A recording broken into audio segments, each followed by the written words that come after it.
ਜਿੱਤ ਦਾ ਕਾਰਨ ਕੌਣ ਬਣਿਆ? ਗੁਰੂ ਸਾਹਿਬ ਤੇ ਆ ਕੇ ਮੋਦੀ ਨੇ ਹੁਣ ਉਹਦੀ ਜਿਹੜੀ ਧੌਣ ਤੇ ਗੋਡਾ ਸੀ ਉਹ ਅਕਾਲ ਪੁਰਖ ਵਾਹਿਗੁਰੂ ਰੱਖੀ ਪਿਆ ਸੀ, ਤਿੰਨੇ ਹੀ ਕੈਂਸਲ ਕਰਾਤੇ ਗੁਰੂ ਨਾਨਕ ਸਾਹਿਬ ਵਾਲੇ ਜਨਮ ਦਿਹਾੜੇ ਤੇ।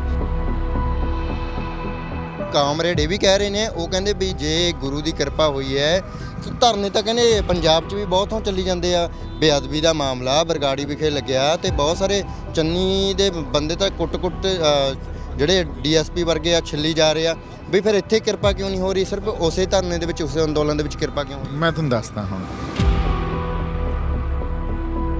ਅਸੀਂ ਤੁਹਾਨੂੰ ਇੱਜ਼ਤ ਦੇ ਰਹੇ ਹਾਂ, ਤੁਹਾਡੇ ਪਚਦੀ ਆ ਤਾਂ ਪਚਾ ਲਓ, ਜੇ ਨਹੀਂ ਪਚਦੀ ਤਾਂ ਤੁਸੀਂ ਕੌੜ ਤੁੰਮੇ ਹੋ, ਤੁਹਾਡੇ ਮਣਾ ਮੂੰਹ ਹੀ ਮਿੱਠਾ ਪਾਈ ਜਾਈਏ ਪਰ ਤੁਸੀਂ ਖਰਬੂਜੇ ਨਹੀਂ ਬਣ ਸਕਦੇ, ਇਹ ਕੌੜ ਤੁੰਮੇ ਹੀ ਰਹਿਣਗੇ। ਥੋੜੇ ਜਿਹੇ ਦਿਨ ਚੁੱਪ ਰਹਿਣ ਦਿਓ ਮੈਨੂੰ ਵੀ, ਨਹੀਂ ਤਾਂ ਇਹਨਾਂ ਦੀਆਂ ਚੀਕਾਂ ਬਹੁਤ ਪੈਣੀਆਂ। ਯਾਰ ਬਾਈ ਜੀ ਤਾਂ ਸਰਕਾਰ ਬਣਾਈ ਫਿਰਦੇ ਨੇ ਯਾਰ ਮੈਂ ਕਹਿੰਦਾ ਚਾਹੇ 10 ਸਰਕਾਰ ਬਣਾ ਲੈਣ, ਸਰਕਾਰਾਂ ਨੂੰ ਅੱਗੇ ਲਾਉਣਾ ਕਿਹੜਾ ਸਾਨੂੰ ਨਹੀਂ ਆਉਂਦਾ। ਦੀਪ ਸਿੱਧੂ ਨੂੰ ਵੀ ਦੇਖ ਰਹੇ ਵੀ ਇਹ ਵੀ ਆਉਣ ਵਾਲੇ ਸਮੇਂ ਦੇ ਵਿੱਚ ਗਦਾਰ ਬਣ ਸਕਦਾ ਹੈ। ਨਾ ਭਾਜਪਾ, ਨਾ ਕਾਂਗਰਸ, ਨਾ ਬਾਦਲ खे ਤੇ ਨਾ ਝਾੜੂ ਦੇ ਹਾਣੀ, ਸਾਡੀ ਤਾਂ ਸਪਸ਼ਟ ਕਹਾਣੀ। ਟਾਈਮ ਦੀ ਗੱਲ ਹੀ ਹੈ ਨਾ, ਵੇਟ ਕਰ ਲੈਂਦੇ ਆਪਾਂ ਤੇ ਇਹ ਫੇਰ ਕੀ ਕਰੀਏ? ਫਿਰ ਤਾਂ ਮੈਨੂੰ ਪੰਜਾਬ ਨਾ ਵਾੜਿਓ, ਬਾਕੀਆਂ ਨਾਲ ਜਿਹੜੀ ਕੁੱਤੀ ਖਾਣੀ ਕਰਦੇ ਹੋ ਉਹ ਤੋਂ ਦੁੱਗਣੀ ਕਰਿਓ। ਚਰਚਾ ਇਹ ਵੀ ਬਣੀ ਹੋਈ ਹੈ, ਕਹਿੰਦੇ ਦੀਪ ਸਿੱਧੂ ਸ਼ੰਭੂ ਜਾ ਕੇ ਆ ਤਾਂ ਬੈਠ ਗਏ, ਉਹਨਾਂ ਦਾ ਸਵਾਗਤ ਕਰ ਰਹੇ ਨੇ ਵੀ ਉੱਥੋਂ ਕਿਉਂ ਨਹੀਂ ਆਇਆ? ਲੜਨ ਵੇਲੇ ਤੁਹਾਡਾ ਹੋਣਾ ਬਹੁਤ ਜ਼ਰੂਰੀ ਹੁੰਦਾ, ਜਸ਼ਨ 'ਚ ਤੁਸੀਂ ਹੋ ਨਾ ਹੋ ਮੈਟਰ ਨਹੀਂ ਕਰਦੀ ਗੱਲ। ਜਗਾਣਾ ਨਾਲੋਂ ਜੇ ਸਿੱਧਾ ਸਿੰਘ ਮਰਨ ਨੂੰ ਪਾਵੇ, ਵਾਹਿਗੁਰੂ ਜੀ ਕਾ ਖਾਲਸਾ ਵਾਹਿਗੁਰੂ ਜੀ ਕੀ ਫਤਿਹ। ਕਿਸਾਨਾਂ ਦੀ ਜਿੱਤ ਹੋ ਚੁੱਕੀ ਹੈ ਤੇ ਜਿੱਤ ਤੋਂ ਬਾਅਦ ਫਤਿਹ ਮਾਰਚ ਦੀਆਂ ਤਸਵੀਰਾਂ ਵੀ ਤੁਸੀਂ ਵੇਖੀਆਂ। ਪੜਾਅ ਦਰ ਪੜਾਅ ਕਿਸਾਨ ਭਰਾਵਾਂ ਦਾ ਸਵਾਗਤ ਕੀਤਾ ਜਾ ਰਿਹਾ ਹੈ ਤੇ ਹੁਣ ਪਾਲਕੀ ਸਾਹਿਬ ਧੰਨ ਸਾਹਿਬ ਸ੍ਰੀ ਗੁਰੂ ਗ੍ਰੰਥ ਸਾਹਿਬ ਮਹਾਰਾਜ ਜੀ ਵੀ ਕੁਝ ਹੀ ਸਮੇਂ ਬਾਅਦ ਸ਼ੰਭੂ ਬੈਰੀਅਰ ਵਿਖੇ ਪਹੁੰਚਣ ਵਾਲੇ ਨੇ ਤੇ ਸ਼ੰਭੂ ਬੈਰੀਅਰ ਵਿਖੇ ਵੀ ਸੰਗਤਾਂ ਸ੍ਰੀ ਗੁਰੂ ਗ੍ਰੰਥ ਸਾਹਿਬ ਮਹਾਰਾਜ ਜੀ ਨੂੰ ਨਤਮਸਤਕ ਹੋਣ ਦੇ ਲਈ, ਸ਼ੁਕਰਾਨਾ ਕਰਨ ਦੇ ਲਈ ਪਹੁੰਚੇ ਨੇ ਤੇ ਨਾਲ ਹੀ ਦੀਪ ਸਿੱਧੂ ਜਿਹੜੇ ਸ਼ੰਭੂ ਵਿਖੇ ਮੋਰਚਾ ਲਗਾਉਂਦੇ ਨੇ ਤੇ ਫਿਰ ਇੱਥੋਂ ਹੀ ਮੈਂ ਕਹਿੰਦਾ ਵੀ ਅੰਦੋਲਨ ਦੀ ਅਸਲ ਸ਼ੁਰੂਆਤ ਸ਼ੰਭੂ ਤੋਂ ਸ਼ੁਰੂ ਹੁੰਦੀ ਹੈ, ਕਿਉਂਕਿ ਇੱਥੇ ਸਾਨੂੰ ਪਹਿਲੇ ਬੈਰੀਕੇਡ ਮਿਲਦੇ ਨੇ, ਉਹ ਪੁੱਟੇ ਜਾਂਦੇ ਨੇ ਤੇ ਫਿਰ ਅਸੀਂ ਅੱਗੇ ਵਧਦੇ ਹਾਂ ਤੇ ਅੱਜ ਅਸੀਂ ਜਿੱਤ ਕੇ ਵਾਪਸ ਪਰਤ ਰਹੇ ਹਾਂ। ਬਈ ਕਿਵੇਂ ਵੇਖਦੇ ਹੋ? ਗਏ ਪਾਣੀ ਦੀਆਂ ਬੁਛਾੜਾਂ ਨਾਲ ਸੀ ਪਰ ਫੁੱਲਾਂ ਦੀ ਵਰਖਾ ਦੇ ਨਾਲ ਵਾਪਸ ਆ ਰਹੇ ਹਾਂ। ਇਹਦਾ ਇੱਕ ਬਹੁਤ ਵੱਡੀ ਇਹਦੇ ਅੰਦਰ ਕੁਝ ਰਾਜ ਪਿਆ। ਹੁਣ ਇਹ ਆਪਾਂ ਦੇਖੀਏ, ਜੇ ਅਸੀਂ ਕਹਿ ਰਹੇ ਹਾਂ ਨਾ ਵੀ ਪੰਜਾਬ ਲਈ ਲੜਦੇ ਆ, ਸਾਰੇ ਹੀ ਪੰਜਾਬ ਲਈ ਲੜ ਰਹੇ ਆ, ਹਨਾ?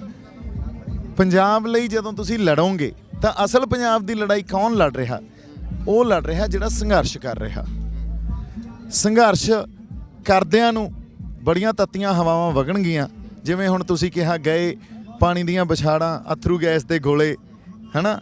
ਆਉਂਦੇ ਆ ਤਾਂ ਫੁੱਲਾਂ ਦੀ ਵਰਖਾ। ਸੋ ਪੰਜਾਬ ਦਾ ਹੱਲ ਸੰਘਰਸ਼ਾਂ 'ਚ ਹੀ ਪਿਆ। ਲੀਡਰਸ਼ਿਪ ਨੂੰ ਵੀ ਇਹਦੇ 'ਚੋਂ ਲੰਘਣਾ ਪਊ ਤੇ ਲੋਕਾਂ ਨੂੰ ਵੀ ਇਹਦੇ 'ਚੋਂ ਹੀ ਲੰਘਣਾ ਪਊਗਾ। ਆਪਦਾ ਕੰਫਰਟ ਜ਼ੋਨ ਸਮਝਦੇ ਹੋ? ਜਿਹੜੇ ਅਸੀਂ ਘਰਾਂ 'ਚ ਬੈਠੇ ਸੋਸ਼ਲ ਮੀਡੀਆ ਤੇ ਲਿਖ ਕੇ ਸੋਚ ਰਹੇ ਹਾਂ ਵੀ ਜਿਹੜਾ ਕੁਛ ਅਸੀਂ ਮੰਨ ਲਓ ਲੈ ਜਾਾਂਗੇ ਤੇ ਆਪਦਾ ਬਸ ਸਾਡਾ ਯੋਗਦਾਨ ਹੋ ਗਿਆ, ਉਹ ਕੰਫਰਟ ਜ਼ੋਨ ਛੱਡ ਕੇ ਸੰਘਰਸ਼ਾਂ 'ਚ ਉਤਰਨਾ ਪਊਗਾ ਬਾਈ ਜੀ। ਤੇ ਸੰਘਰਸ਼ਾਂ ਦੇ ਵਿੱਚ ਦੀ ਸਾਨੂੰ ਪੰਜਾਬ ਦਾ ਹੱਲ ਮਿਲ ਸਕਦਾ, ਨਵਾਂ ਪੰਜਾਬ ਸਿਰਜਿਆ ਜਾ ਸਕਦਾ, ਬੜਾ ਕੁਝ ਸਿਰਜਿਆ ਜਾ ਸਕਦਾ। ਜਦੋਂ ਤੱਕ ਤੁਸੀਂ ਉਹ ਕੰਫਰਟ ਜ਼ੋਨ ਨੂੰ ਛੱਡ ਕੇ ਨਹੀਂ ਖੜੇ ਹੁੰਦੇ, ਉਦੋਂ ਤੱਕ ਪੰਜਾਬ ਦੀ ਲੜਾਈ ਕੋਈ ਨਹੀਂ ਲੜ ਰਿਹਾ, ਉਹ ਝੂਠ ਬੋਲ ਰਹੇ ਆ। ਤੇ ਪੰਜਾਬ ਦੇ ਹੱਲ ਉਦੋਂ ਤੱਕ ਸਾਡੇ ਕੋਲੇ ਆਉਣੇ ਜਾਂ ਮਿਲਣੇ ਸਾਨੂੰ ਉਹ ਮੁਸ਼ਕਲ ਆ। ਤੇ ਬਾਈ ਤੁਸੀਂ ਗੱਲ ਕੀਤੀ ਹੈ ਵੀ ਸਾਨੂੰ ਸੰਘਰਸ਼ ਹੀ ਕਰਨੇ ਪੈਣਗੇ। ਕੀ ਬਹੁਤ ਲੋਕ ਤਾਂ ਇਹ ਸੋਚ ਰਹੇ ਨੇ ਵੀ ਇਹ ਲੜਾਈ ਵੱਡਾ ਅੰਦੋਲਨ ਸੀ, ਜਿੱਤਿਆ ਗਿਆ ਤਾਂ ਸਭ ਕੁਝ ਮਸਲੇ ਹੱਲ ਹੋ ਗਏ? ਕੀ ਹਲੇ ਹੋਰ ਵੀ ਮਸਲੇ ਹੈਗੇ ਨੇ ਜਿਨ੍ਹਾਂ ਨੂੰ ਅਜਿਹੇ ਸੰਘਰਸ਼ਾਂ ਦੀ, ਅਜਿਹੇ ਅੰਦੋਲਨਾਂ ਦੀ ਲੋੜ ਹੈਗੀ ਹੈ? ਦੇਖੋ ਗੱਲ ਇਹ ਆ ਵੀ ਉਹਨਾਂ ਨੇ 3 ਕਾਨੂੰਨ ਲਾਗੂ ਵੀ ਨਹੀਂ ਕੀਤੇ, ਹਜੇ ਤਾਂ ਲਾਗੂ ਵੀ ਨਹੀਂ ਹੋਏ ਸੀ ਤੇ ਵਾਪਸ ਲੈ ਲਏ। ਅਸੀਂ ਇਹਦੇ 'ਚ 700 ਜਾਨਾਂ ਆਪਦੇ ਬੰਦਿਆਂ ਦੀਆਂ ਕੁਰਬਾਨ ਕਰਕੇ, ਇਸ 'ਚ ਕਿੰਨੇ ਰਿਸੋਰਸਿਸ, ਪੈਸਾ, ਸਮਾਂ, ਹਨਾ, ਅਦਰਵਾਈਜ਼ ਦੇਖੋ ਕਿੰਨੇ ਰਿਸੋਰਸਸ ਲੱਗੇ ਸਾਡੇ, ਕਿੱਡਾ ਲੰਬਾ ਸੰਘਰਸ਼ ਕਰਨਾ ਪਿਆ, ਜੇਲ੍ਹਾਂ ਵੀ ਗਏ, ਤੌਮਤਾਂ ਵੀ ਲੱਗੀਆਂ, ਬੜਾ ਕੁਝ ਦੇਖਿਆ। ਪਰ ਇੰਨਾ ਸੰਘਰਸ਼ ਕਰਕੇ ਸਾਨੂੰ ਮਿਲਿਆ ਕੀ? ਆਉਣ ਵਾਲੀ ਕੋਈ ਨਵੀਂ, ਜਿਹਦੇ ਸਿੱਟੇ ਹਜੇ ਸਾਡੇ ਸਾਹਮਣੇ ਨਹੀਂ ਆਏ ਸੀ, ਕੋਈ ਨਵੀਂ ਮੁਸੀਬਤ ਉਹ ਨਹੀਂ ਸਾਡੇ ਤੇ ਆ ਰਹੀ। ਪਰ ਇਹਦਾ ਮਤਲਬ ਇਹ ਨਹੀਂ ਆ ਵੀ ਬਾਕੀ ਸਭ ਕੁਝ ਹੱਲ ਹੋ ਗਿਆ। ਪੰਜਾਬ ਨੂੰ, ਪੰਜਾਬ ਦੇ ਕਿਸਾਨਾਂ ਨੂੰ ਪੰਜਾਬ ਪੱਖੀ ਕੋਈ ਖੇਤੀਬਾੜੀ ਦਾ ਮਾਡਲ ਮਿਲ ਗਿਆ? ਨਹੀਂ ਮਿਲਿਆ। ਕਿਸਾਨ ਕਰਜ਼ੇ ਤੋਂ ਮੁਕਤ ਹੋ ਗਏ? ਨਹੀਂ ਹੋਏ। ਖੁਦਕੁਸ਼ੀਆਂ ਤੋਂ ਪਾਸੇ ਹੋ ਜਾਣਗੇ? ਕੋਈ ਜਵਾਬ ਨਹੀਂ। ਸਾਡੇ ਪਾਣੀਆਂ ਦੇ ਮਸਲੇ ਹੱਲ ਹੋ ਗਏ? ਕੋਈ ਜਵਾਬ ਨਹੀਂ। ਨਸ਼ੇ ਦੇ, ਪ੍ਰਵਾਸ ਦੇ, ਮਾਂ ਬੋਲੀ ਦੇ, ਸਾਡੇ ਸ਼੍ਰੀ ਗੁਰੂ ਗ੍ਰੰਥ ਸਾਹਿਬ ਦੀ ਬੇਅਦਬੀ ਦੇ ਮਸਲੇ ਹੱਲ ਹੋ ਗਏ? ਕੋਈ ਜਵਾਬ ਨਹੀਂ। ਤਾਂ ਸਭ ਕੁਝ ਤਾਂ ਉੱਥੇ ਹੀ ਖੜਾ। ਜੇ ਤੁਸੀਂ ਇਹ ਦੇਖੋ, ਅਸੀਂ ਇਸ ਪ੍ਰਾਪਤੀ ਲਈ ਐਡਾ ਲੰਬਾ ਸੰਘਰਸ਼ ਸਾਨੂੰ ਵਿੱਢਣਾ ਪਿਆ, ਤੇ ਇਹ ਸੰਘਰਸ਼ ਕਰਕੇ ਅਸੀਂ ਸਿਰਫ ਇੰਨਾ ਪ੍ਰਾਪਤ ਕਰ ਸਕੇ ਹਾਂ ਵੀ ਆਉਣ ਵਾਲੀ ਮੁਸੀਬਤ ਸਾਡੇ ਤੇ ਨਾ ਆਵੇ। ਪਰ ਬਾਕੀ ਤਾਂ ਸਭ ਕੁਝ ਐਜ਼ ਇਟ ਇਜ਼ ਹੀ ਖੜਾ ਨਾ। ਇਹਦਾ ਮਤਲਬ ਬਈ ਇਹਦਾ ਮਤਲਬ ਇੱਕ ਮਰੀਜ਼ ਹੈ, ਉਹਦੀਆਂ ਬਹੁਤ ਸਾਰੀਆਂ ਉਹਨੂੰ ਬਿਮਾਰੀਆਂ ਹੈ, ਇੱਕ ਬਿਮਾਰੀ ਦਾ ਉਹਦਾ ਇਲਾਜ ਹੋ ਜਾਂਦਾ, ਤੇ ਫਿਰ ਉਹ ਮਰੀਜ਼ ਨੂੰ ਇੰਨੇ ਜਸ਼ਨ ਮਨਾਉਣੇ ਫਿਰ ਸ਼ੋਭਦੇ ਨੇ। ਫਿਰ ਠੀਕ ਹੈ ਇਹ ਗੱਲ? ਹਾਂ, ਇਹ ਵੀ ਗੱਲ ਸਾਨੂੰ ਸਮਝਣੀ ਪੈਣੀ ਆ। ਕੱਲ ਮੈਂ ਇੱਕ ਪੋਸਟ ਪਾਈ ਸੀ ਲੀਡਰਸ਼ਿਪ ਦੇ ਸੰਦਰਭ 'ਚ। ਸਾਡੇ ਲੋਕਾਂ 'ਚ ਸੈਂਸ ਆਫ ਵਿਕਟਰੀ ਹੋਣੀ ਬਹੁਤ ਜ਼ਰੂਰੀ ਆ। ਉਹਨਾਂ ਨੂੰ ਸੈਂਸ ਆਫ ਵਿਕਟਰੀ ਦੇਣੀ, ਜਿੱਤ ਦਾ ਅਹਿਸਾਸ ਦੇਣਾ ਬਹੁਤ ਜ਼ਰੂਰੀ ਆ, ਕਿਉਂਕਿ ਇਹ ਤੁਹਾਡੇ ਅੰਦਰ ਹੌਸਲਾ ਤੇ ਹਿੰਮਤ ਭਰਦਾ। ਪਰ ਲੀਡਰਸ਼ਿਪ ਕੀ ਹੁੰਦੀ ਆ? ਲੀਡਰਸ਼ਿਪ ਉਹ ਹੁੰਦੀ ਆ ਜਿਹੜੀ ਦੂਰਦਰਸ਼ੀ ਹੋਵੇ। ਲੀਡਰਸ਼ਿਪ ਉਹ ਹੁੰਦੀ ਆ ਜਿਹੜੀ ਵਿਜ਼ਨਰੀ ਹੋਵੇ, ਹੈ ਨਾ। ਲੀਡਰਸ਼ਿਪ ਨੇ ਗਾਂਹ ਦਾ ਸੋਚਣਾ, ਆਉਣ ਵਾਲੇ ਸਮੇਂ 'ਚ ਪੰਜਾਬ ਨੂੰ ਸਿਰਜਣਾ, ਕੌਮ ਨੂੰ ਸਿਰਜਣਾ। ਲੀਡਰਸ਼ਿਪ ਕਿੰਨਾ ਜਸ਼ਨ ਮਨਾ ਰਹੀ ਆ, ਲੀਡਰਸ਼ਿਪ ਇੱਥੇ ਕੀ ਐਕਟ ਕਰ ਰਹੀ ਆ। ਅਵੇਸਲੇ ਹੋ ਗਏ ਕਿ ਉਹਨਾਂ ਹੋਰ ਚਕੰਨੇ ਹੋ ਗਏ ਵੀ ਇਹ ਤਾਂ ਸਾਡੇ ਤੇ ਹੁਣ ਦੁੱਗਣੇ ਜ਼ੋਰ ਨਾਲ ਵਾਪਸ ਆਊ। ਸਰਕਾਰ, ਸਟੇਟ ਸਾਡੇ ਤੇ ਦੁੱਗਣੇ ਜ਼ੋਰ ਨਾਲ ਵਾਪਸ ਆਊ। ਬੜੇ ਵੱਡੇ ਲੈਵਲ ਤੇ ਉਹਨਾਂ ਨੇ ਆਪਦੀਆਂ ਸਾਜ਼ਿਸ਼ਾਂ ਘੜ ਰੱਖੀਆਂ। ਸਾਡੀ ਲੀਡਰਸ਼ਿਪ ਇੰਨੀ ਦੂਰਦਰਸ਼ੀ ਹੈ ਵੀ ਉਸ ਗੱਲ ਨੂੰ ਸਮਝ ਸਕੇ। ਸੋ ਗੱਲ ਇੱਥੇ ਤੁਹਾਡੀ ਸਕਸੈਸ ਪਈ ਆ। ਤੁਹਾਡੀ ਸਕਸੈਸ ਲੀਡਰਸ਼ਿਪ ਦੇ ਦੂਰ ਅੰਦੇਸ਼ੀ ਹੋਣ 'ਚ ਪਈ ਆ, ਵਿਜ਼ਨਰੀ ਹੋਣ 'ਚ ਪਈ ਆ। ਜੇ ਉਹ ਵਿਜ਼ਨਰੀ ਨਹੀਂ ਤਾਂ ਤੁਸੀਂ ਅੱਜ ਜਿੱਤ ਅਸੀਂ ਮਨਾ ਰਹੇ ਹਾਂ, ਆਉਣ ਵਾਲੇ ਸਮੇਂ 'ਚ ਸਾਨੂੰ ਫੇਰ ਰੋਣਾ ਪੈ ਸਕਦਾ ਜਿੱਥੇ ਅਸੀਂ ਖੜੇ ਸੀ ਆ ਕੇ। ਸੋ ਲੋਕਾਂ 'ਚ ਜਿੱਤ ਦਾ ਜਜ਼ਬਾ, ਇਸ ਜਿੱਤ ਦੇ ਜਜ਼ਬੇ ਨੂੰ, ਇਸ ਅਹਿਸਾਸ ਨੂੰ ਮਨਾਉਣਾ ਇਹ ਜ਼ਰੂਰੀ ਆ, ਤਾਂ ਕਿ ਉਹ ਹਿੰਮਤ ਤੇ ਹੌਸਲਾ ਪਿਆ ਰਹੇ ਵੀ ਅੱਗਿਓਂ ਜਦੋਂ ਕਿਤੇ ਲੋੜ ਪਵੇ ਤਾਂ ਫਿਰ ਦੁੱਗਣੇ ਬੰਦੇ ਖੜੇ ਹੋਣ ਵੀ ਅਸੀਂ ਜਿੱਤ ਕੇ ਆਏ ਸੀ, ਅਸੀਂ ਅਗਲਾ ਸੰਘਰਸ਼ ਵਿੱਢਣਾ। ਪਰ ਇੱਥੇ ਲੀਡਰਸ਼ਿਪ ਨੇ ਸਾਡਾ ਸਭ ਕੁਝ ਕਿਵੇਂ ਸਿਰਜਣਾ, ਸਾਡੀ ਸਕਸੈਸ, ਐਕਚੁਅਲ ਸਕਸੈਸ ਉੱਥੇ ਪਈ ਆ। ਹੁਣ ਲੀਡਰਸ਼ਿਪ ਨੇ ਜੋ ਕੁਝ ਸਾਡੇ ਆਗੂ ਸਾਹਿਬਾਨ ਨੇ ਜੋ ਕੁਝ ਕੀਤਾ ਜਾਂ ਹੋ ਰਿਹਾ, ਉਹ ਠੀਕ ਹੈ ਹੁਣ ਜੋ ਤੁਸੀਂ ਦੇਖ ਰਹੇ ਹੋ? ਹਾਂਜੀ, ਦੇਖੋ ਗੱਲ ਇਹ ਆ ਵੀ ਇੰਨੀ ਛੇਤੀ ਫੈਸਲੇ ਨਹੀਂ ਕਰ ਸਕਦੇ, ਇਹਦਾ ਐਨਾਲਿਸਿਸ ਇੰਨੀ ਛੇਤੀ ਨਹੀਂ ਹੋ ਸਕਦਾ। ਅੰਦੋਲਨ 'ਚ ਜੋ ਕੁਝ ਹੋਇਆ ਉਹ ਸਾਰਿਆਂ ਦੇ ਸਾਹਮਣੇ ਆ। ਸੋ ਇੱਥੇ ਕੋਈ ਕੰਟਰੋਵਰਸ਼ੀਅਲ ਗੱਲ ਫੇਰ ਕਰ ਦਈਏ ਇਸ ਸੈਲੀਬ੍ਰੇਸ਼ਨ 'ਚ, ਉਹ ਇਹ ਨਹੀਂ ਆਪਾਂ ਕਰ ਸਕਦੇ। ਪਰ ਸਵਾਲਾਂ ਤੋਂ ਵੀ ਲੀਡਰਸ਼ਿਪ, ਸੱਚ ਤੋਂ ਵੀ ਭੱਜ ਨਹੀਂ ਸਕਦੇ ਨਾ ਬਾਈ। ਸੱਚ ਤੋਂ ਵੀ ਨਹੀਂ ਭੱਜਣਗੇ, ਨਾ ਹੀ ਆਪਾਂ ਭੱਜੀਏ। ਸਵਾਲਾਂ ਤੋਂ ਵੀ ਉਹਨਾਂ ਨੂੰ ਮੁਕਤ ਨਹੀਂ ਕਰਦੇ। ਪੰਥਕ ਜਾਂ ਪੰਥ ਦੇ ਉਲਟ ਜੋ ਗੱਲਾਂ ਕੀਤੀਆਂ, ਪੰਥ ਦੇ ਮਿਹਣੇ ਤੋਂ ਵੀ ਮੁਕਤ ਨਹੀਂ ਹੋਣਗੇ। ਔਰ ਪੰਥ ਦਾ ਮਿਹਣਾ ਲੈਣਾ ਵੀ ਨਹੀਂ ਚਾਹੀਦਾ, ਇਹ ਸਦੀਆਂ ਤੱਕ ਪਿੱਛਾ ਨਹੀਂ ਛੱਡਦਾ। ਸੋ ਇਹ ਸਮਾਂ ਆਊਗਾ, ਨਤਾਰੇ ਬੜੇ ਹੋਣੇ ਆ। ਪੰਜਾਬ ਦੇ ਲੋਕ, ਸਾਰੀ ਸੰਗਤ ਨੇ ਆਪੇ ਦੇਖਣਾ, ਸਭ ਕੁਝ ਨਿਤਰਿਆ ਆਉਣਾ, ਹੈ ਨਾ। ਛਾਨਣਾ ਗੁਰੂ ਸਾਹਿਬ ਨੇ ਬਹੁਤ ਵੱਡਾ ਲਾਇਆ ਹੋਇਆ। ਸੋ ਇਸ ਕਰਕੇ ਅੱਜ ਤਾਂ ਇਸ ਜਿੱਤ ਦੇ ਅਹਿਸਾਸ 'ਚ ਰਹੀਏ, ਇਹਨੂੰ ਮੰਨੀਏ। ਸੋ ਆਉਣ ਵਾਲੇ ਸਮੇਂ 'ਚ ਪਰ ਨਾਲ ਦੀ ਨਾਲ ਅਸੀਂ ਆਪਦੀ ਪਿੱਛੇ ਰਹਿ ਕੇ ਇਹ ਦੇਖੀਏ ਵੀ ਅੱਗੇ ਜਿਹੜੇ ਆ ਉਹ ਕਰ ਕੀ ਰਹੇ ਆ, ਤੇ ਸਾਡੀ ਲੋੜ ਕਦੋਂ ਉੱਥੇ ਪੈ ਸਕਦੀ ਆ ਵੀ ਅਸੀਂ ਅੱਗੇ ਉਹਨਾਂ ਦੇ ਕੋਲੇ ਜਾ ਕੇ ਫੇਰ ਉਹਨਾਂ ਨੂੰ ਰਿਐਲਿਟੀ 'ਚ ਵਾਪਸ ਲੈ ਕੇ ਆਈਏ, ਕਿਉਂਕਿ ਇਹ ਰੋਲ ਨਿਭਾਉਣਾ ਬਹੁਤ ਜ਼ਰੂਰੀ ਆ ਸਾਡਾ। ਹੁਣ ਆਪਾਂ ਜਦੋਂ ਜਿੱਤ ਹੁੰਦੀ ਹੈ, ਕਿਸਾਨ ਭਰਾ ਬਹੁਤ ਸਾਰੇ ਉੱਥੇ ਚਲੇ ਜਾਂਦੇ ਨੇ, ਬਹੁਤ ਆਗੂ ਵੀ ਉੱਥੇ ਜਾਂਦੇ ਨੇ ਬੱਤੀਆਂ ਤੋਂ ਇਲਾਵਾ। ਤੇ ਚਰਚਾ ਇਹ ਵੀ ਬਣੀ ਹੋਈ ਹੈ, ਕਹਿੰਦੇ ਦੀਪ ਸਿੱਧੂ ਸ਼ੰਭੂ ਜਾ ਕੇ ਆ ਤਾਂ ਬੈਠ ਗਏ, ਉਹਨਾਂ ਦਾ ਸਵਾਗਤ ਕਰ ਰਹੇ ਨੇ ਵੀ ਉੱਥੋਂ ਕਿਉਂ ਨਹੀਂ ਆਇਆ। ਨਹੀਂ, ਦੇਖੋ ਗੱਲ ਇਹ ਆ, ਮੈਂ ਹਮੇਸ਼ਾ ਇਹ ਗੱਲ ਮੰਨਦਾ, ਲੜਨ ਵੇਲੇ ਤੁਹਾਡਾ ਹੋਣਾ ਬਹੁਤ ਜ਼ਰੂਰੀ ਹੁੰਦਾ। ਜਸ਼ਨ 'ਚ ਤੁਸੀਂ ਹੋ ਨਾ ਹੋ ਮੈਟਰ ਨਹੀਂ ਕਰਦੀ ਗੱਲ, ਹਨਾ। ਜਦੋਂ ਲੜਾਈ ਸੀ ਉਦੋਂ ਆਪਾਂ ਨਾਲ ਰਹੇ, ਜੇਲ੍ਹਾਂ ਵੀ ਕੱਟੀਆਂ, ਸਭ ਕੁਝ ਕੀਤਾ। ਅੱਜ ਜਸ਼ਨ ਆ ਤਾਂ ਜਸ਼ਨ ਮੈਂ ਇਹ ਗੱਲ ਸਮਝੀ ਵੀ ਜਿਹੜੇ ਮੋਰਚੇ ਤੋਂ ਸ਼ੁਰੂਆਤ ਕੀਤੀ ਸੀ, ਸ਼ੰਭੂ ਮੋਰਚੇ ਚੋਂ, ਉੱਥੇ ਜਾ ਕੇ ਅਸੀਂ ਸਵਾਗਤ ਕਰੀਏ, ਉੱਥੋਂ ਫੁੱਲਾਂ ਦੀ ਆਪਦੇ ਉੱਤੇ ਮੀਂਹ ਬਰਸਾਉਂਦੇ ਨਾ ਆਈਏ, ਉਹ ਮੈਨੂੰ ਚੰਗਾ ਵੀ ਨਹੀਂ ਲੱਗਦਾ। ਤੇ ਆਪਣੀ ਕੋਈ ਕ੍ਰੈਡਿਟ ਵਾਰ ਵੀ ਨਹੀਂ ਆ, ਆਪਾਂ ਤਾਂ ਇੱਕ ਸੋਲਜਰ ਵਾਂਗੂ ਰਹੇ ਤੇ ਆਪਾਂ ਇੱਥੇ ਸਵਾਗਤ ਕਰੀਏ ਸਾਰਿਆਂ ਦਾ ਹੁਣ ਵੀ ਜੀ ਆਇਆਂ ਨੂੰ ਵਾਪਸ ਆਪਦੀ ਧਰਤੀ ਤੇ।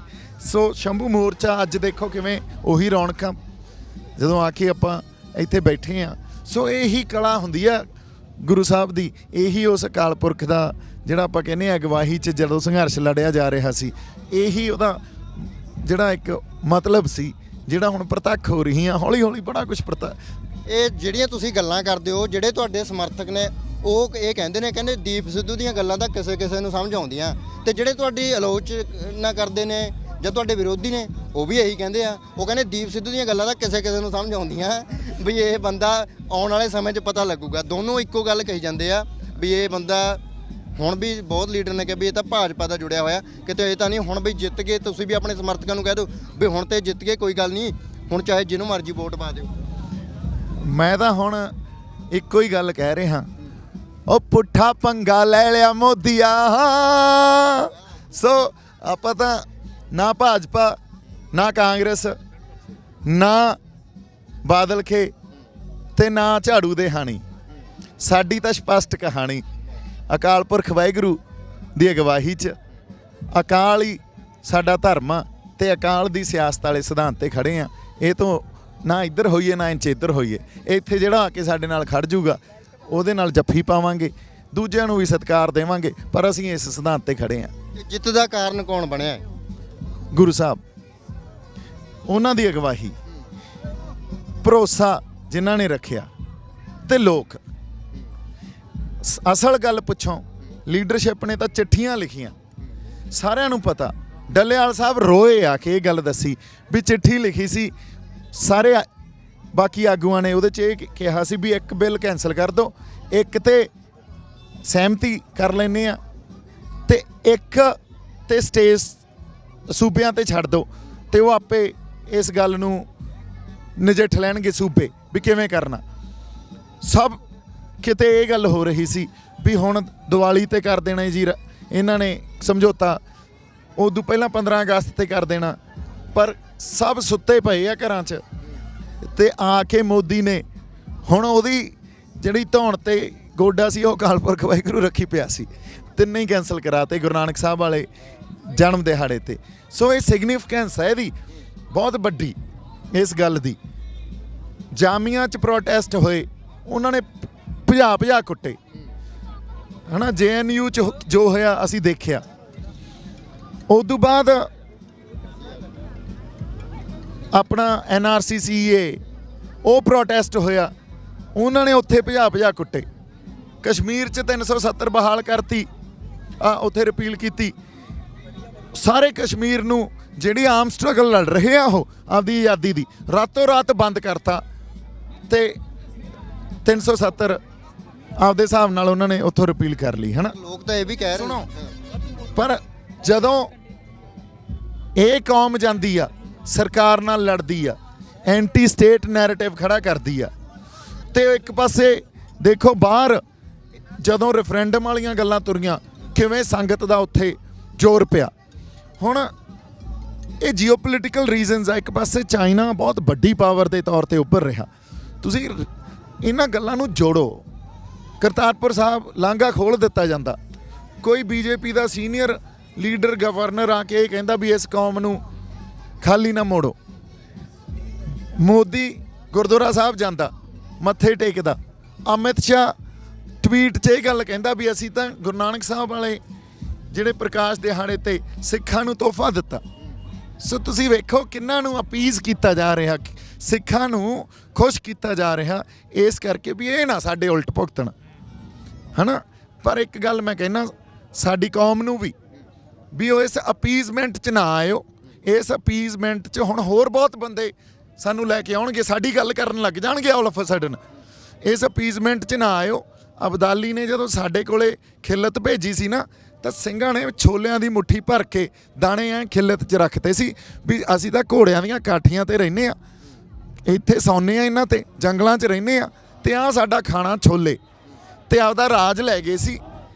ਅੱਜ ਇਸ ਅਪੀਜ਼ਮੈਂਟ 'ਚ ਨਹੀਂ ਅਸੀਂ ਆਉਣਾ, ਜੋ ਦਿੰਦੇ ਆ ਉਹਨਾਂ ਨੂੰ ਆਪਦੇ ਤੌਰ ਤੇ ਦਿੰਦੇ ਰਹਿਣ ਦਿਓ, ਪਰ ਅਸੀਂ ਆਪਦੇ ਸਿਧਾਂਤ ਤੋਂ ਨਾ ਪਾਸੇ ਹੋ ਜਾਈਏ ਕਿਤੇ, ਫਿਰ ਇੱਕ ਲੰਬੀ ਗੁਲਾਮੀ ਗਲਾਂ 'ਚ ਪਾ ਜਾਾਂਗੇ।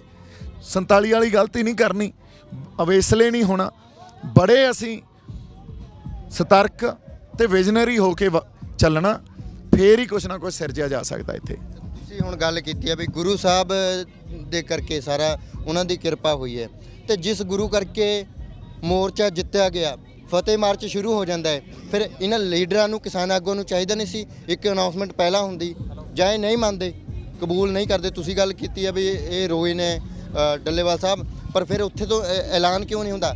ਸਾਰੇ ਕਿਸਾਨ ਲੰਘ ਚੁੱਕੇ ਨੇ, ਗੁਰੂ ਸਾਹਿਬ ਦੀ ਪਾਲਕੀ ਅੱਜ ਜਾ ਰਹੀ ਹੈ, ਫਿਰ ਉਹਦੀ ਅਗਵਾਈ 'ਚ ਕਿਉਂ ਨਹੀਂ ਜੀ?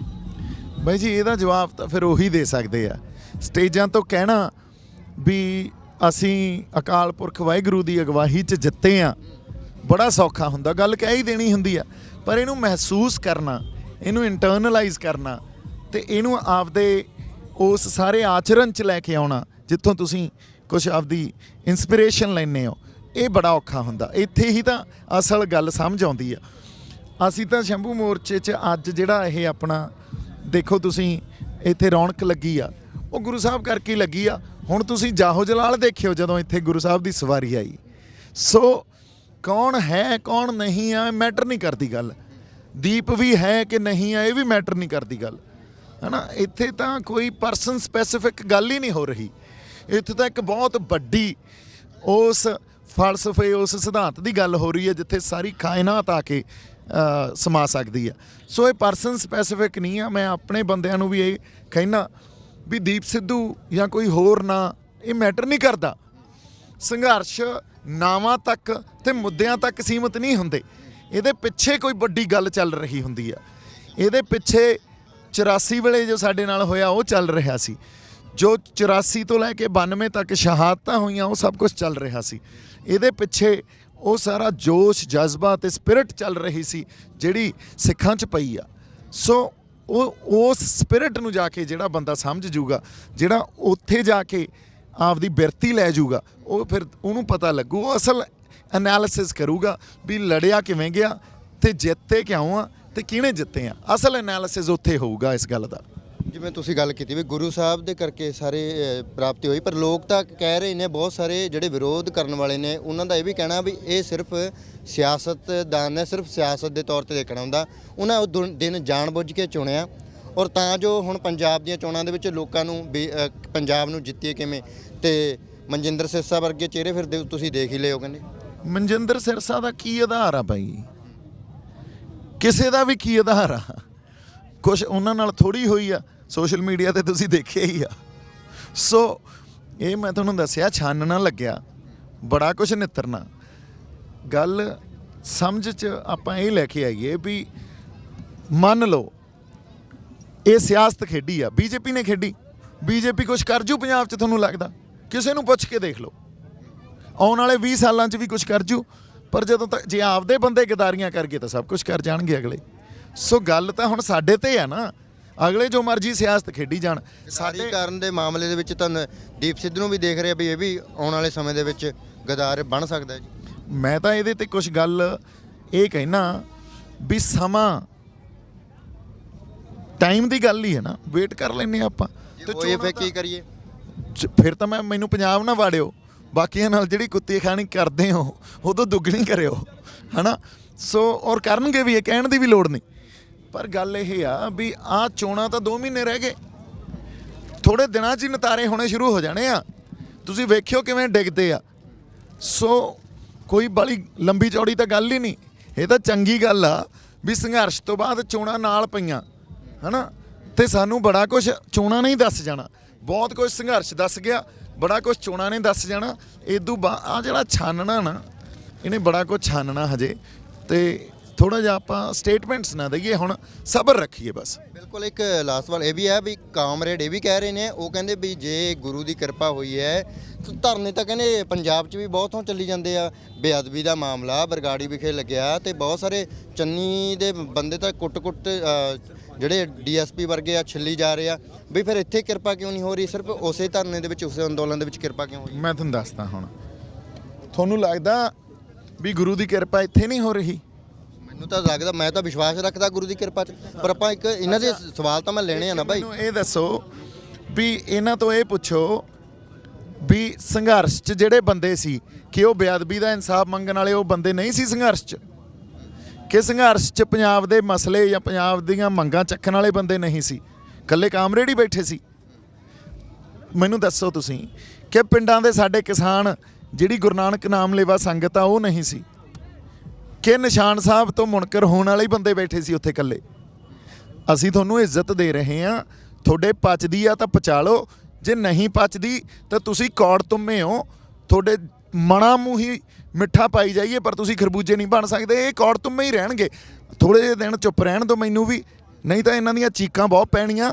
ਤੇ ਮੈਂ ਇੱਕ ਗੱਲ ਤੁਹਾਨੂੰ ਦੱਸਦਾ, ਪੰਜਾਬ 'ਚ ਕਾਮਰੇਡੀ ਨਹੀਂ ਚੱਲਣੀ, ਇੱਥੇ ਤਾਂ ਪੰਥਕ ਜਜ਼ਬਾ ਤੇ ਪੰਥਕ ਸਪਿਰਿਟ ਹੀ ਚੱਲੂਗੀ ਤੇ ਇਹ ਕਾਮਰੇਡਾਂ ਨੂੰ ਵਾਹਣੇ ਪਾਵਾਂਗੇ। ਹੁਣ ਆਪਾਂ ਆ ਸਮਾਂ ਆਉਣ ਦਿਓ ਥੋੜਾ ਜਿਹਾ। 2022 ਦੀ ਤਾਂ ਸਰਕਾਰ ਬਣਾਈ ਫਿਰਦੇ ਨੇ ਯਾਰ, ਮੈਂ ਕਹਿੰਦਾ ਚਾਹੇ 10 ਸਰਕਾਰ ਬਣਾ ਲੈਣ, ਸਰਕਾਰਾਂ ਨੂੰ ਅੱਗੇ ਲਾਉਣਾ ਕਿਹੜਾ ਸਾਨੂੰ ਨਹੀਂ ਆਉਂਦਾ।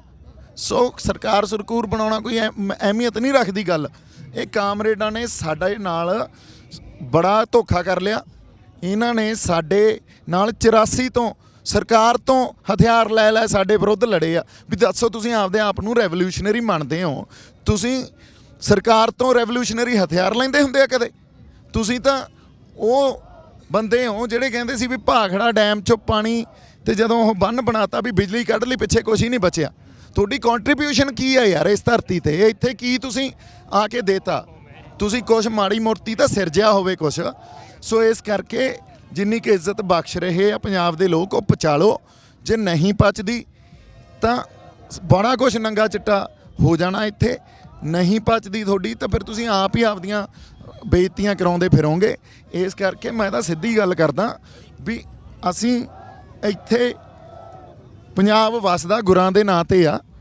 ਪੰਥਕ ਜਜ਼ਬਾ ਤੇ ਪੰਥਕ ਸਪਿਰਿਟ, ਸਿੱਖੀ ਸਪਿਰਿਟ ਇਹੀ ਰਹੂਗੀ। ਤੁਸੀਂ ਲਾ ਲਓ ਜ਼ੋਰ ਜਿੰਨਾ ਲੱਗਦਾ ਤੁਹਾਨੂੰ ਜੜ੍ਹਾਂ ਪੱਟਣ ਦਾ। ਇਹ ਤਾਂ ਇੰਨੀਆਂ ਡੂੰਘੀਆਂ ਜੜ੍ਹਾਂ ਵੀ ਧਰਤੀ ਦੇ ਦੂਜੇ ਪਾਸੇ ਵੀ ਲੰਘ ਜੋ, ਪਤਾ ਨਹੀਂ ਕਿੰਨੀਆਂ ਕਿ ਧਰਤੀਆਂ 'ਚ ਲੱਗੀਆਂ ਗਾਂ ਜਾ ਕੇ। ਸੋ ਇਹ ਨਹੀਂ ਪੱਟੀਆਂ ਜਾਂਦੀਆਂ। ਸੋ ਇਹ ਪੰਜਾਬ ਦੇ ਹਾਲਾਤ ਮਾੜੇ ਨੇ, ਕਦਮਾਂ ਤੇ ਨਹੀਂ ਪੰਜਾਬ ਮੇਰਾ ਖਿਆਲ ਆ ਹੁਣ ਤੁਰ ਸਕਦਾ, ਅਪਾਹਿਜ ਜਿਹਾ ਜਾਪ ਰਿਹਾ ਤੇ ਇਹਨੂੰ ਬਾਈ ਖੜਾ ਕਰਨ ਦੇ ਲਈ ਕਿਹੜੇ ਕੀ ਕਰਨਾ ਪਊਗਾ? ਜਿਹੜਾ ਖਜ਼ਾਨਾ ਸਾਡਾ ਖਾਲੀ ਹੋ ਰਿਹਾ ਹੈ ਔਰ ਲਗਾਤਾਰ ਅਸੀਂ ਕਰਜ਼ਈ ਪੰਜਾਬ ਹੋ ਰਿਹਾ, ਇਹਨੂੰ ਖੁਸ਼ਹਾਲ ਕਰਨ ਦਾ ਕੋਈ ਉਪਾਅ ਹੈ? ਬਾਈ ਗੱਲ ਆਏ ਆ, ਪੰਜਾਬ ਸਾਰੇ ਕਹਿੰਦੇ ਅਸੀਂ ਪੰਜਾਬ ਦੀ ਲੜਾਈ ਲੜੀ ਜਾਂਦੇ ਆ, ਸਾਰੀਆਂ ਪਾਰਟੀਆਂ, ਸਭ ਸਮਾਜ ਸੇਵੀ ਸਭ, ਪਰ ਪੰਜਾਬ ਫੇਰ ਵੀ ਨਿਘਰਦਾ ਜਾ ਰਿਹਾ। ਹੁਣ ਪੰਜਾਬ ਦੀ ਲੜਾਈ ਇਹਦਾ ਮਤਲਬ ਕੋਈ ਨਹੀਂ ਲੜ ਰਿਹਾ, ਝੂਠ ਬੋਲ ਰਹੇ ਆ। ਉੱਪਰੇ ਕਿਵੇਂ? ਪਹਿਲਾਂ ਤਾਂ ਇਹ ਦੇਖੀਏ ਵੀ ਪੰਜਾਬ ਦੀ ਲੜਾਈ ਹੈ ਕੀ, ਇਹਨੂੰ ਤਾਂ ਆਇਡੈਂਟੀਫਾਈ ਕਰੀਏ ਨਾ। ਪੰਜਾਬ ਦੇ ਪਾਣੀਆਂ ਦੇ ਮਸਲੇ, ਬੋਲੀ ਦਾ ਮਸਲਾ, ਪ੍ਰਵਾਸ ਦਾ ਮਸਲਾ, ਸਭ ਕੁਝ ਥਾਂ ਜਿਉਂ ਦੀ ਤਿਉਂ ਆ। ਕਿਸਾਨੀ ਦਾ ਮਸਲਾ ਜਿਉਂ ਦੀ ਤਿਉਂ ਆ।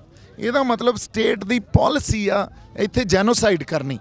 ਨਸ਼ਿਆਂ 'ਚ ਵੀ ਸਾਨੂੰ ਜੈਨੋਸਾਈਡ ਪ੍ਰੋਸੈਸ ਚੱਲ ਰਿਹਾ, ਪ੍ਰਵਾਸ 'ਚ ਵੀ ਜੈਨੋਸਾਈਡ ਪ੍ਰੋਸੈਸ ਚੱਲ ਰਿਹਾ, ਖੇਤੀਬਾੜੀ ਤੇ ਹਮਲਾ ਹੁੰਦਾ ਉੱਥੇ ਵੀ ਜੈਨੋਸਾਈਡ ਪ੍ਰੋਸੈਸ ਚੱਲ ਰਿਹਾ। ਸੋ ਜੇ ਸਟੇਟ ਇਸ ਗੱਲ ਤੋਂ ਨਾ ਰੁਕਿਆ ਨਾ ਤੇ ਸਾਨੂੰ ਰਾਈਟ ਟੂ ਸੈਲਫ ਡਿਟਰਮੀਨੇਸ਼ਨ ਲਈ ਲੜਨਾ ਪੈਣਾ। ਉਹ ਤੋਂ ਸਿਵਾ ਸਾਡੇ ਕੋਲੇ ਕੋਈ ਹੱਲ ਨਹੀਂ ਰਹਿ ਜਾਣਾ। ਉਹਦੇ ਲਈ ਬੰਦੇ ਕਿਹੜੇ ਚਾਹੀਦੇ ਫਿਰ ਆਪਾਂ ਨੂੰ? ਕਿਉਂਕਿ ਜਦੋਂ ਵੀ ਆਪਾਂ ਸਟੇਟ ਦੇਖਦੇ ਹਾਂ, ਸਟੇਟ ਤਾਂ ਹਮੇਸ਼ਾ ਹੀ ਕੇਂਦਰ ਹਾਵੀ ਰਹੀ ਹੈ, ਹਮੇਸ਼ਾ ਹੀ। ਹੁਣ ਵੀ ਆਪਾਂ ਦੇਖ ਲਈਏ ਤਾਂ ਇੱਕ ਹੁਣ ਤਾਂ ਬਿਲਕੁਲ ਹੀ ਸਾਫ਼ ਹੋ ਚੁੱਕਿਆ। ਨਹੀਂ, ਇਹ ਦੇਖੋ, ਸਟੇਟ ਜਿੰਨੀ ਮਰਜ਼ੀ ਹਾਵੀ ਹੋਵੇ, ਇਤਿਹਾਸ 'ਚ ਕੁਛ ਕੜੀਆਂ ਇਹੋ ਜਿਹੀਆਂ ਆਉਂਦੀਆਂ ਹੁੰਦੀਆਂ ਜਦੋਂ ਸਟੇਟ ਇੰਨੀ ਕਮਜ਼ੋਰ ਹੋ ਜਾਂਦੀ ਆ ਤੇ ਉਸ ਟਾਈਮ ਫਿਰ ਜੇ ਸਾਡੇ ਇਹ ਜਿਹੜਾ ਗੱਲ ਸਮਝ 'ਚ ਆ ਜੇ, ਦੇਖੋ ਉਸ ਟਾਈਮ ਲੱਖਾਂ ਹੀ ਤਾਜ ਸੜਕਾਂ ਤੇ ਰੁਲਦੇ ਹੁੰਦੇ ਆ, ਫਿਰ ਚੱਕਣ ਵਾਲੇ ਨਹੀਂ ਥੇ ਆਉਂਦੇ। ਬਸ ਅਸੀਂ ਬੂਟਾ ਹਰਾ ਰੱਖੀਏ, ਚੱਕਣ ਵਾਲੇ ਬੰਦੇ ਰਹਿਣ ਸਾਡੇ। ਸੋ ਕੜੀਆਂ ਆਉਣਗੀਆਂ। ਆ ਜਿਹੜੀ ਇਤਿਹਾਸ ਦੀ ਕੜੀ ਚੱਲ ਰਹੀ ਹੈ, ਸਟੇਟ ਤੇ ਕਮਜ਼ੋਰ ਹੀ ਚੱਲ ਰਹੀ ਆ। ਸੋ ਇਸੇ ਕਰਕੇ ਤੁਹਾਨੂੰ ਹੱਥ ਜਿੱਤ ਉਹਨਾਂ ਨੇ ਦਿੱਤੀ ਆ ਵੀ ਅਸੀਂ ਪੰਜਾਬ ਨੂੰ ਐਂਟੀ ਸਟੇਟ ਨੈਰੇਟਿਵ ਜੇ ਇੱਥੇ ਖੜਾ ਹੋ ਗਿਆ ਨਾ, ਕਿਉਂਕਿ ਸਿੱਖ ਕਰ ਰਹੇ ਆ ਉਹ ਖੜਾ, ਤੇ ਪੰਜਾਬ ਨੂੰ ਥਾਲੀ 'ਚ ਪਰੋਸ ਕੇ ਨਹੀਂ ਫੜਾ ਦੇਣਾ। ਪੰਜਾਬ ਸਾਡੇ ਨਾਲ ਰਹਿਣਾ ਸਾਡੇ ਲਈ ਬੜਾ ਜ਼ਰੂਰੀ ਆ। ਇਹ ਸਰਕਾਰ ਨੂੰ ਗੱਲ ਸਮਝ ਆ ਗਈ, ਇਸ ਕਰਕੇ ਸਿੱਖਾਂ ਨੂੰ ਅਪੀਜ਼ ਕੀਤਾ ਜਾ ਰਿਹਾ। ਹਜੇ ਪਤਾ ਨਹੀਂ ਕਿਹੜੇ ਕਿਹੜੇ ਪੈਕੇਜ ਸਾਨੂੰ ਦੇ ਦੇਣ, ਇਹ ਹੈਰਾਨ ਹੋਣ ਵਾਲੀ ਗੱਲ ਨਹੀਂ ਆ। ਸੋ ਇਸ ਕਰਕੇ ਇਸ ਅਪੀਜ਼ਮੈਂਟ ਨੂੰ ਕਿਵੇਂ ਦੇਖਣਾ, ਆਉਣ ਵਾਲੇ ਸਮੇਂ ਨੂੰ ਕਿਵੇਂ ਦੇਖਣਾ, ਤੇ ਆਪਦਾ ਰਾਈਟ ਟੂ ਸੈਲਫ ਡਿਟਰਮੀਨੇਸ਼ਨ ਇਹਦੇ 'ਚ ਅਸੀਂ ਕਿਵੇਂ ਲੈ ਕੇ ਜਾਣਾ, ਇਹ ਸਾਡੀ ਲੀਡਰਸ਼ਿਪ ਤੇ ਡਿਪੈਂਡ ਕਰਦਾ ਹੁੰਦਾ। ਸਾਡੀ ਜਿਹੜੀ ਅੱਜ ਵਿਜ਼ਨਰੀ ਲੋਕਾਂ ਤੇ ਡਿਪੈਂਡ ਕਰਦਾ ਹੁੰਦਾ। ਇਹੀ ਕੁਛ ਤਾਂ ਸਿਰਜਣਾ ਆਪਾਂ। ਸੋ ਤਿਆਰ ਰਹੋ, ਬੜੇ ਲੰਬੇ ਸੰਘਰਸ਼ ਆ, ਕੰਫਰਟ ਜ਼ੋਨ ਨੂੰ ਛੱਡ ਕੇ ਲੜਨੇ ਪੈਣੇ ਆ। ਪੰਜਾਬ ਦੀ ਲੜਾਈ ਹੀ ਇਹਨਾਂ ਸੰਘਰਸ਼ਾਂ 'ਚੋਂ ਲੰਘੂਗੀ। ਜਿਹੜਾ ਸੰਘਰਸ਼ਾਂ 'ਚੋਂ ਲੰਘੂ ਉਹ ਪੰਜਾਬ ਸਿਰਜ ਰਿਹਾ, ਪੰਜਾਬ ਦੀ ਲੜਾਈ ਲੜ ਰਿਹਾ। ਬਾਈ ਨਹੀਂ ਤਾਂ 27 ਦੇ ਵਿੱਚ ਚੋਣਾਂ ਲੜੋਗੇ? ਦੇਖੋ 27 'ਚ ਜੇ ਪੰਜਾਬ ਪੱਖੀ ਕੋਈ ਖੇਤਰੀ ਪਾਰਟੀ ਪੰਜਾਬ ਦੇ ਸਿਧਾਂਤਾਂ ਨੂੰ, ਪੰਜਾਬ ਨੂੰ ਅੱਗੇ ਰੱਖ ਕੇ ਖੇਤਰੀ ਪਾਰਟੀ ਹੋਂਦ 'ਚ ਜਦੋਂ ਮਰਜੀ ਆਉਂਦੀ ਆ, ਆਪਾਂ ਉੱਥੇ ਉਹਨਾਂ ਨੂੰ ਬਣਾਉਣੀ, ਤੁਸੀਂ ਆਪਣੀ ਨਹੀਂ ਬਣਾਓਗੇ? ਬਾਈ ਜੀ ਗੱਲ ਆਈ ਆ ਵੀ ਆਪਣੀ ਇੱਕ ਬੰਦੇ ਦੀ ਤਾਂ ਕੋਈ ਪਾਰਟੀ ਨਹੀਂ ਹੁੰਦੀ। ਤੁਹਾਡੇ ਨਾਲ ਹੈ ਨਹੀਂ ਕੋਈ, ਇਹ ਮੰਨਦੇ ਹੋ ਤੁਸੀਂ ਫਿਰ? ਬਾਈ ਚਾਹੇ ਹੋਵੇ ਨਾ ਹੋਵੇ ਕੋਈ ਮੈਟਰ ਨਹੀਂ ਕਰਦੀ ਗੱਲ। ਆ ਦੇਖੋ ਸੰਗਤ ਆਪਣੇ ਕੋਲੇ ਜਿਹੜੀ ਆਈ ਆ ਅੱਜ, ਜਾਂ ਫਿਰ ਤੁਸੀਂ ਇਹਨਾਂ ਨੂੰ ਫਿਰ ਇਹ ਤਾਂ ਪਿਆਰ ਹੀ ਆ ਨਾ, ਕੋਈ ਸਮਰਥਕਾਂ 'ਚ ਨਹੀਂ ਗਣਦੇ ਫਿਰ ਤੁਸੀਂ? ਕੋਈ ਪਿਆਰ ਤੁਸੀਂ ਇੱਕ ਬੰਦੇ ਦੀ ਪਾਰਟੀ ਕਿਹਾ ਵੀ ਇੱਕ ਬੰਦੇ ਨਾਲ ਨਹੀਂ ਚੱਲਣੀ, ਫਿਰ ਇਹ ਲੋਕ ਵੈਸੇ ਆਏ ਹੋਏ, ਇਹ ਤੁਹਾਨੂੰ ਤੁਸੀਂ ਪਿਆਰ ਕਰਨ ਵਾਲੇ ਹੋ ਜੀ ਦੀਪ ਸਿੰਘ? ਹਾਂਜੀ ਹਾਂਜੀ ਬਿਲਕੁਲ ਭਾਈ, ਪਿਆਰ ਕਰਨ ਵਾਲੇ ਆ ਜੀ। ਸੁਣੋ, ਪਿਆਰ ਕਰਦੇ ਆ ਜੀ। ਇਹਨਾਂ 'ਚ ਲੀਡਰਸ਼ਿਪ ਦੇ ਗੁਣ ਨਹੀਂ ਹੈਗੇ? ਸੁਣ ਮੈਂ ਕਹਿੰਦਾ ਵੀ ਇੱਕ ਬੰਦੇ ਨਾਲ ਨਹੀਂ ਬਣਦੀ ਹੁੰਦੀ, ਇੱਕ ਕਲੈਕਟਿਵ ਲੀਡਰਸ਼ਿਪ ਕ੍ਰੀਏਟ ਕਰਨੀ ਪੈਂਦੀ ਆ। ਉਹਦਾ ਇੱਕ ਪ੍ਰੋਸੈਸ ਹੁੰਦਾ। ਇਹ ਥੋੜੀ ਵੀ ਕੋਈ ਸਾਡੇ ਹੱਥ 'ਚ ਬਲੂਪ੍ਰਿੰਟ ਕੋਈ ਨਹੀਂ, ਕੋਈ ਪਲਾਨ ਕੋਈ ਨਹੀਂ, ਤੇ ਉੱਥੋਂ ਅੰਦੋਲਨ 'ਚੋਂ ਇੱਧਰ ਨੂੰ ਹੋ ਜਾਈਏ ਕਹਿ ਕੇ ਵੀ ਹੁਣ ਚੋਣਾਂ ਲੜਦੇ ਆ ਜੀ, ਹੁਣ ਸਾਨੂੰ ਪਰਖੋ। ਇਹ ਤਾਂ ਬਹੁਤ ਬੰਦਿਆਂ ਨੇ ਗੱਲ ਕਹੀ ਆ ਵੀ ਹੁਣ ਚੋਣਾਂ ਲੜਦੇ ਆ ਸਾਨੂੰ ਪਰਖੋ, ਪਰ ਇਸ ਗੱਲ 'ਚ ਕੋਈ ਦਮ ਨਹੀਂ ਆ, ਹੈ ਨਾ। ਇਸ ਗੱਲ 'ਚ ਇਹਨੂੰ ਆਪਾਂ ਪਹਿਲਾਂ ਵਾਲੇ ਬੰਦਿਆਂ ਨੇ ਜਿਨ੍ਹਾਂ ਨੇ ਕਿਹਾ ਸਾਨੂੰ ਪਰਖੋ, ਉਹਦੇ ਤੋਂ ਪਾਸੇ ਰੱਖ ਕੇ ਕਿਵੇਂ ਦੇਖ ਲਾਂਗੇ? ਪਾਸੇ ਰੱਖ ਕੇ ਨਹੀਂ ਦੇਖਿਆ ਜਾ ਸਕਦਾ। ਇਹ ਪਰਸਨ ਸਪੈਸੀਫਿਕ ਗੱਲ ਨਹੀਂ ਆ। ਸੋ ਇੱਥੇ ਇੱਕ ਪ੍ਰੋਸੈਸ 'ਚੋਂ ਲੰਘ ਕੇ ਹੀ ਪਾਰਟੀ ਖੜੀ ਹੋਣੀ ਆ। ਜਦੋਂ ਮੈਂ ਕਿਹਾ ਨਾ ਇਵੋਲਵ, ਦੋਨਾਂ ਨੇ ਇਕੱਠੇ ਹੋਣਾ, ਲੀਡਰਸ਼ਿਪ ਨੇ ਵੀ ਤੇ ਲੋਕਾਂ ਨੇ ਵੀ। ਸੋ ਇੱਕ ਪ੍ਰੋਸੈਸ ਆ, ਉਹ ਪ੍ਰੋਸੈਸ ਦਿਨਾਂ 'ਚ ਨਹੀਂ ਬਣਦਾ ਹੁੰਦਾ, ਕਈ ਵਾਰੀ ਉਹਦੇ ਤੇ ਸਮਾਂ ਲੱਗਦਾ। ਸੋ ਸਮਾਂ ਲਾਉਣਾ ਪਊਗਾ ਬਾਈ। ਜਦੋਂ ਰਾਈਟ ਟਾਈਮ ਹੋਇਆ, ਉਹ ਕਲੈਕਟਿਵ ਲੀਡਰਸ਼ਿਪ ਹੋਈ ਤੇ ਪੰਜਾਬ ਦੀ ਖੇਤਰੀ ਪਾਰਟੀ ਹੋਂਦ 'ਚ ਆਉਣੀ ਹੋਈ, ਉਹ ਆਊਗੀ। ਸੋ ਇਸ ਲਈ ਆਪਾਂ ਗੁਰੂ ਮਿਹਰ ਕਰੂਗਾ, ਉਹ ਵੀ ਗੁਰੂ ਮਿਹਰ ਕਰੂਗਾ। ਮਿਹਰ ਤਾਂ ਉਹਦੀ ਆ। ਅਸੀਂ ਆਪਦੇ ਯਤਨ ਤਾਂ ਕਰਾਂਗੇ ਨਾ, ਪਰ ਭਰੋਸਾ ਤੇ ਹੌਸਲਾ ਦੇਖੋ। ਸਟੇਟ ਦੇ ਅਗੇਂਸਟ ਲੜ ਰਹੇ ਆ, ਆਪਣੇ ਕੋਲੇ ਹੈ ਕੀ? ਤੁਸੀਂ ਵੀ ਇੱਕ ਛੋਟਾ ਜਿਹਾ ਚੈਨਲ ਚਲਾਉਣੇ ਹੋ, ਤੁਹਾਡੇ ਕੋਲੇ ਵੀ ਕੀ ਆ ਬਾਈ, ਮੇਰੇ ਕੋਲੇ ਵੀ ਕੀ ਆ, ਰਿਸੋਰਸਿਸ ਹੈਗੇ ਆ। ਉਹ ਸਟੇਟ ਦੇ ਅਗੇਂਸਟ ਲੜਨ ਵਾਸਤੇ ਕੀ ਆ? ਕੁਝ ਵੀ ਨਹੀਂ ਆ, ਭਰੋਸਾ ਹੀ ਲਈ ਫਿਰਦਾ ਨਾ ਇੱਕ। ਸੋ ਸਾਡੇ ਜੇ ਅਸੀਂ ਕਹਿੰਦੇ ਹਾਂ ਅਸੀਂ ਰੈਵੋਲੂਸ਼ਨ ਲੈ ਕੇ ਆਵਾਂਗੇ, ਉਹ ਭਰੋਸੇ ਤੇ ਹੀ ਆ ਨਾ ਗੱਲ ਤਾਂ। ਸੋ ਇਹ ਭਰੋਸੇ ਦੇ ਵਿੱਚੋਂ ਹੀ ਗੱਲ ਉੱਠਣੀ ਆ। ਯਤਨ ਸਾਨੂੰ ਕਰਨੇ ਪੈਣੇ ਆ। ਲੀਡਰਸ਼ਿਪ ਦਾ ਰੋਲ ਹੀ ਯਤਨਾਂ ਦਾ ਹੁੰਦਾ। ਭਰੋਸਾ ਤਾਂ ਉਹਦੇ ਤੇ ਹੀ ਰੱਖ ਕੇ ਚੱਲਦੇ ਆ। ਤੁਸੀਂ ਵੇਖੋ, ਜਦੋਂ ਇਹ ਤਾਂ ਪ੍ਰਤੱਖ ਹੋਈਆਂ ਗੱਲਾਂ। ਕਸੂਰ ਫਤਿਹ ਕਿਵੇਂ ਹੋਇਆ ਸੀ? ਕਸੂਰ ਨੂੰ ਕੋਈ ਫਤਿਹ ਨਹੀਂ ਕਰ ਸਕਿਆ ਸੀ। ਸਿੰਘਾਂ ਕੋਲੇ ਆ ਕੇ ਇੱਕ ਬ੍ਰਾਹਮਣ ਨੇ ਇਹ ਫਰਿਆਦ ਕੀਤੀ ਵੀ ਮੇਰੀ ਘਰ ਵਾਲੀ ਨੂੰ ਕਸੂਰ ਦੇ ਜਿਹੜੇ ਮੁਗਲ ਆ ਜਾਂ ਉਹ ਜਿਹੜੇ ਪਠਾਨ ਆ, ਉਹ ਚੱਕ ਕੇ ਲੈ ਗਏ। ਹੁਣ ਸਿੰਘ ਵੀ ਦਚੁੱਤੀ 'ਚ ਪੈ ਗਏ ਵੀ ਕੀ ਕੀਤਾ ਜਾਵੇ। ਗਿਣਤੀ ਥੋੜੀ ਸੀ ਤੇ ਕਸੂਰ ਦੇ ਪਠਾਨ ਮੰਨੇ ਪ੍ਰਮੰਨੇ ਸੂਰਮੇ ਸੀ ਵੀ ਕਿਵੇਂ ਕਰਗੇ। ਅੱਜ ਤੱਕ ਉਹਨੂੰ ਅਬਦਾਲੀ ਵੀ ਨਹੀਂ ਫਤਿਹ ਕਰ ਸਕਿਆ। ਤੇ ਸਿੰਘ ਕਹਿੰਦੇ ਵੀ ਗੁਰੂ ਤੋਂ ਬਾਈ ਆਪਾਂ ਐਂ ਕਰੋ ਵੀ ਗੁਰੂ ਤੋਂ ਮੁਖਵਾਕ ਲਓ, ਹੈ ਨਾ। ਹੁਕਮਨਾਮਾ ਲੈਂਦੇ ਆ, ਹੁਕਮਨਾਮਾ ਸਾਹਿਬ ਲਿਆ, ਹੁਕਮਨਾਮਾ ਸਾਹਿਬ ਆ ਗਿਆ ਵੀ ਕਰ ਦੋ ਚੜ੍ਹਾਈ, ਫਤਿਹ ਹੋਊਗੀ। ਤੇ ਸਿੰਘਾਂ ਨੇ ਉਸ ਭਰੋਸੇ 'ਚ ਚੜ੍ਹਾਈ ਕਰਤੀ ਤੇ ਫਤਿਹ ਹੋਈ। ਸੋ ਇਹ ਭਰੋਸਾ ਰੱਖ ਕੇ ਹੀ ਲੜਾਈਆਂ ਲੜੀਆਂ ਜਾ ਸਕਦੀਆਂ ਹੁੰਦੀਆਂ। ਯਤਨ ਆਪ ਕਰਨੇ ਪੈਂਦੇ ਆ, ਪਰ ਉਹ ਭਰੋਸੇ ਤੋਂ ਇਹੀ ਗੱਲਾਂ ਤਾਂ ਇੰਟਰਨਲਾਈਜ਼ ਕਰਨੀਆਂ, ਕਹਿਣੀਆਂ ਸਟੇਜਾਂ ਤੋਂ ਵੀ ਅਕਾਲ ਪੁਰਖ ਵਾਹਿਗੁਰੂ ਦੀ ਅਗਵਾਈ 'ਚ ਜਿੱਤੀਆਂ ਗੱਲਾਂ ਬਹੁਤ ਸੌਖੀਆਂ। ਇਹਨੂੰ ਇੰਟਰਨਲਾਈਜ਼ ਕਰਨਾ, ਅਸੀਂ ਇੰਟਰਨਲਾਈਜ਼ ਕਰ ਰੱਖੀਆਂ ਕਿ ਨਹੀਂ, ਮਹਿਸੂਸ ਕਰ ਰਹੇ ਹਾਂ ਇਸ ਗੱਲ ਨੂੰ ਕਿ ਨਹੀਂ, ਗੱਲ ਇੱਥੇ ਆ ਕੇ ਪਰਖਣੀ ਪੈਂਦੀ ਆ। ਬਿਲਕੁਲ ਜੀ। ਸੋ ਇਹ ਸੀ ਦੀਪ ਸਿੱਧੂ ਜਿਨ੍ਹਾਂ ਨੇ ਆਪਣੇ ਵਿਚਾਰ ਦਿੱਤੇ। ਮੈਂ ਜਗਦੀਪ ਸਿੰਘ ਥਲੀ, ਸਤਨਾਮ ਸਿੰਘ ਦੇ ਨਾਲ, ਪੰਜਾਬੀ ਲੋਕ ਚੈਨਲ।